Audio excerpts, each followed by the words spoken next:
Werner सिद्धांत। Werner सिद्धांत को 1893 में दिया गया वर्नर के द्वारा। वर्नर सिद्धांत कोऑर्डिनेशन कंपाउंड के अंदर बॉन्ड किस प्रकार के होते हैं इसके बारे में बताता है। वर्नर सिद्धांत दिया गया उससे पहले इलेक्ट्रॉन की भी खोज नहीं हुई थी, यानी कि इलेक्ट्रॉन की खोज 1896 में हुई और वर्नर सिद्धांत 1893 में दिया गया।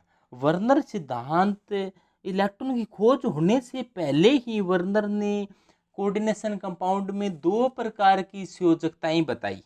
एक संयोजकता को प्राइमरी वैलेंसी यानी कि प्राथमिक संयोजकता कहा, जबकि दूसरी प्रकार की संयोजकता को सेकेंडरी वैलेंसी यानी कि द्वितीयक संयोजकता कहा। अपने प्राथमिक संयोजकता में क्या होता है, प्राथमिक संयोजकता आयनित हो सकती है, यानी कि आयोनाइजेबल।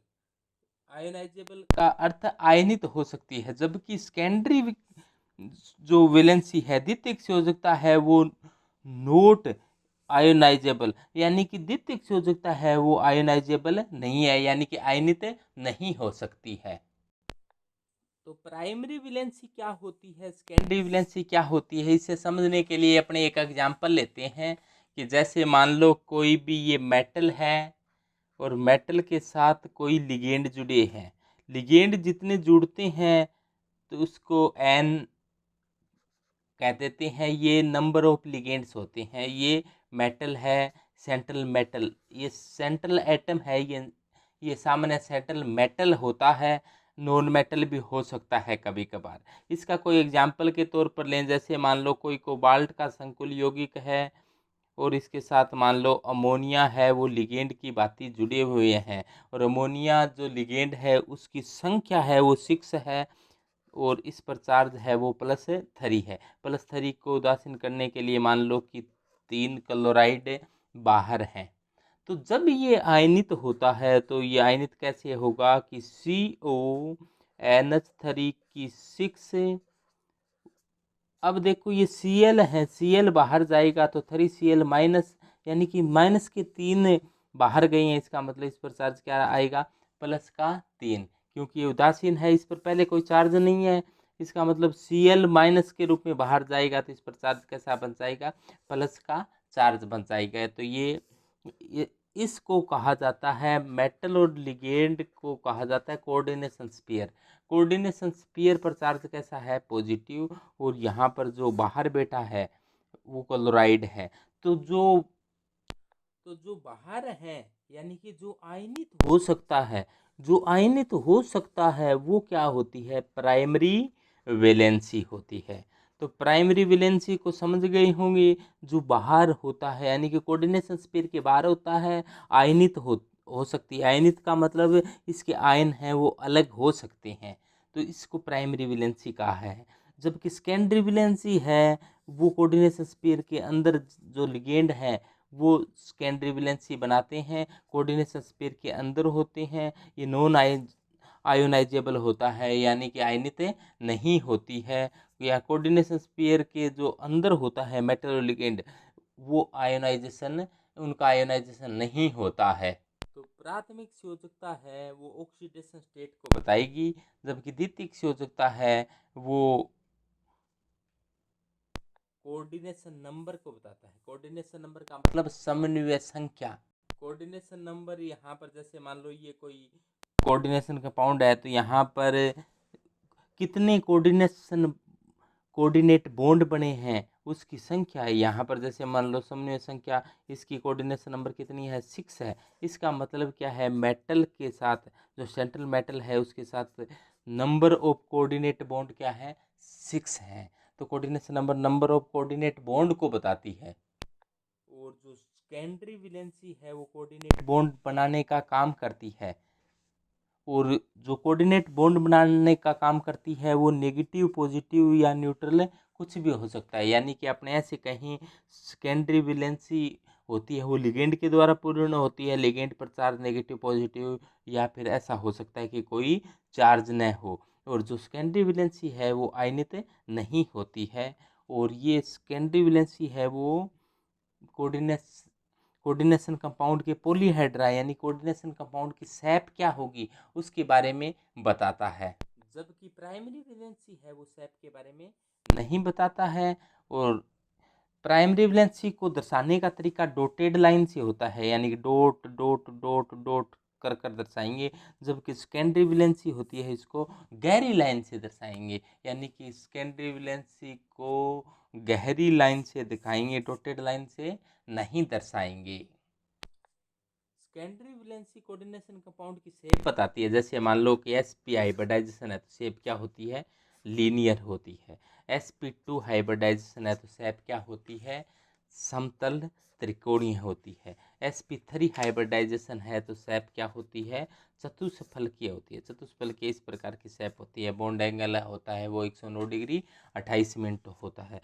DsP2 हाइब्रिडाइजेशन है तो उसकी शेप क्या होती है, वर्ग समतलीय होती है। वर्ग समतलीय का अर्थ है यहाँ पर मेटल लपेट जाएगा, चारों तरफ क्या हो जाएंगे, लिगेंड। इसी प्रकार से यहाँ पर सेंट्रल एटम चारों तरफ है लिगेंड, यहाँ पर सेंट्रल एटम चारों तरफ से जहाँ जहाँ है वो लिगेंड।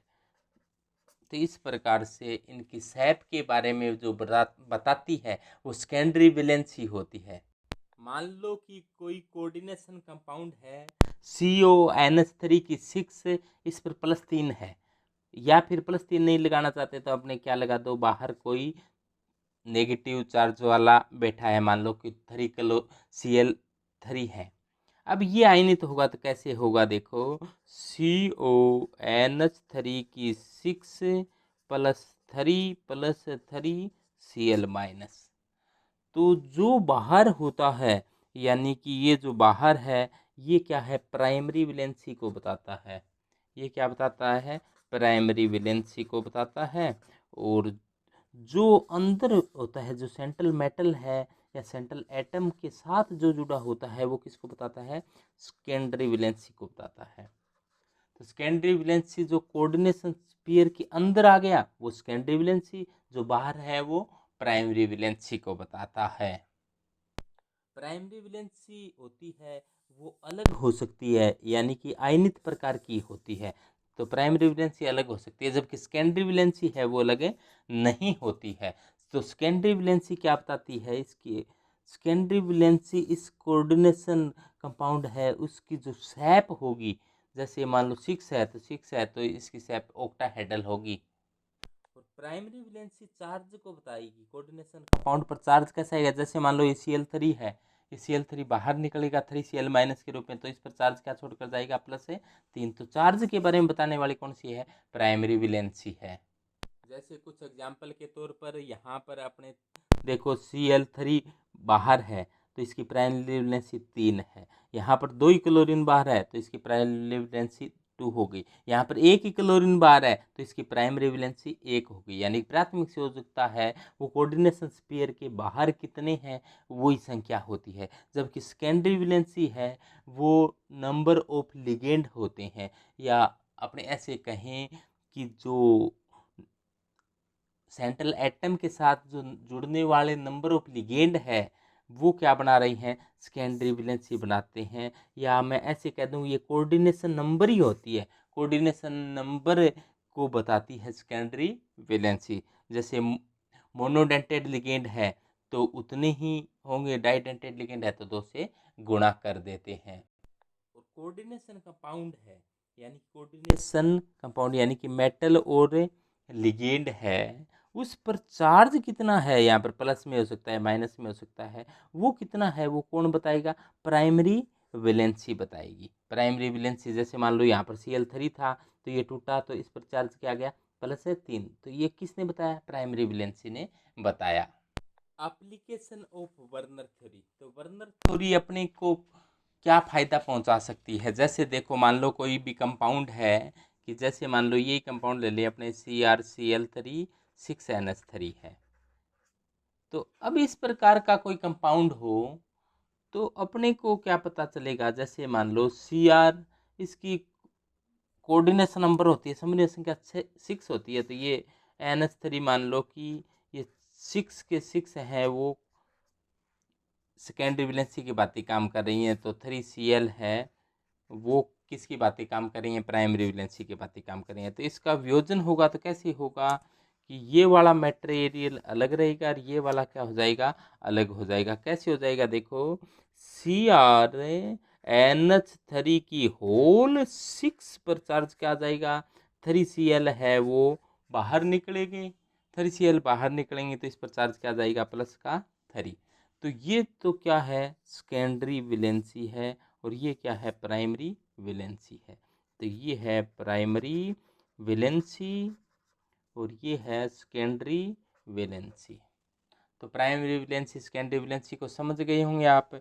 यदि ऐसा हो जाता कि यहाँ पर जैसे मान लो कंपाउंड है वो इस प्रकार का होता, CrCl3 तो है लेकिन अब की बार क्या है, NH3 कितने हैं, यहाँ पर 6 थे, एक कम हो गया, एक कम हो गया तो एक Cl को अंदर बिठाना पड़ेगा। कैसे, देखो CrNH3 अब की बार क्या हो गए, 5 हो गए, तो एक Cl को कहेंगे कि आप लिगेंड की बातें बार करो, तो क्या हो जाएगा, सॉरी, अब Cl बाहर कितने बैठेंगे, Cl बाहर रहेंगे 2, तो ये Cl बाहर 2 रहेंगे, तो जब ये आयनित होगा तो Cl2 ही बाहर रहेंगे, तो CrNH3 की 5 और एक Cl अंदर बैठा है, तो इस पर चार्ज क्या आ जाएगा, प्लस का 2 और 2Cl माइनस। तो अब देखो पहले चार्ज +3 था, अब चार्ज +2 हो गया, क्योंकि पहले तो 3Cl बाहर थे, तो प्राइमरी वैलेंसी कितनी थी, यहाँ पर प्राइमरी वैलेंसी थी 3 और यहाँ पर प्राइमरी वैलेंसी कितनी है 2, क्योंकि Cl क्या है, 2 बार हैं, तो जितने ऋणावेश है वो आयनित होते हैं वही क्या है, प्राइमरी वैलेंसी होते हैं। तो अब प्राइमरी वैलेंसी अपने बाहर कितनी क्लोरीन है ऐसे कैसे पता चलेगा, अपने क्या करा दें, HgNO3 के साथ इनकी क्या करा दें, क्रिया करा दें। तो आप जानते हो कि Cl माइनस है वो HgNO3 के साथ क्या कर लेगा, HgNO3 है सिल्वर नाइट्रेट जिसको लूनर कास्टिक बोलते हैं, जिससे एमिटसाई बनती है, तो ये क्या बन जाएगा, AgCl बन जाएगा और NO3 क्या हो जाएगा, बाहर हो जाएगा। AgCl का क्या होता है, वाइट PPT होता है, यानी कि सफेद रंग का अवक्षेप आएगा तब अपने पहचान लेंगे। और अपने यहाँ पर जैसे तीन Cl है तो 3 मोल AgNO3 चाहिएगा, यहाँ पर 2 Cl है तो 2 मोल NH3 चाहिएगा। जैसे देखो, जैसे मान लो कोई कंपाउंड है उसमें 3 Cl बार हैं तो कितने मोल Cl की आवश्यकता होगी, 3।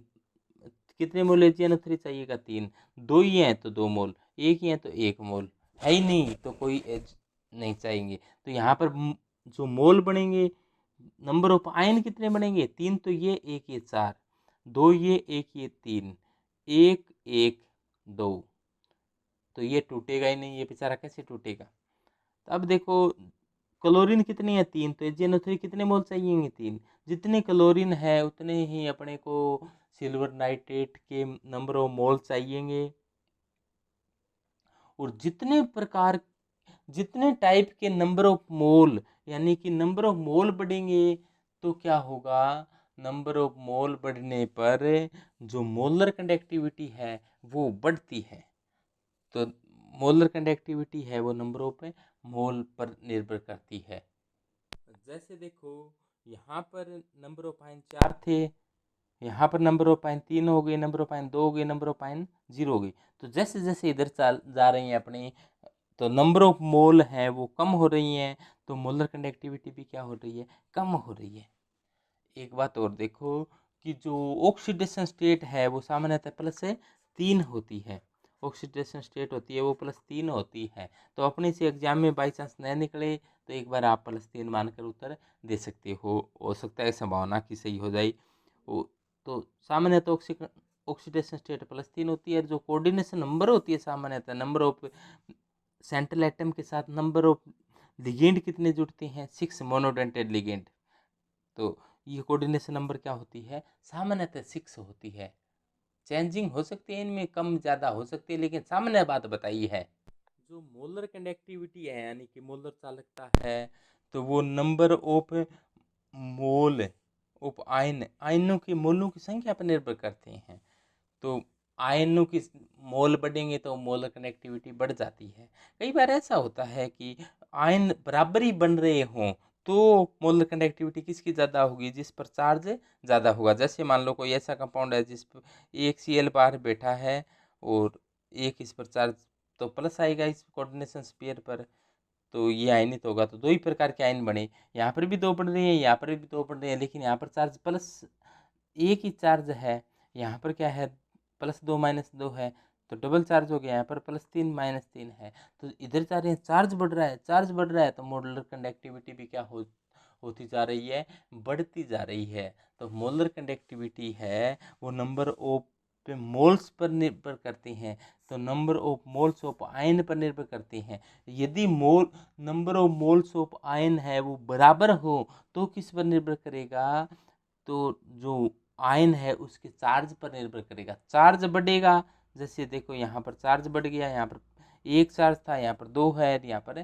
3 है, तो चार्ज बढ़ रहा है, तो मोलर कंडक्टिविटी यानी कि मोलर चालकता है वो बढ़ जाएगी।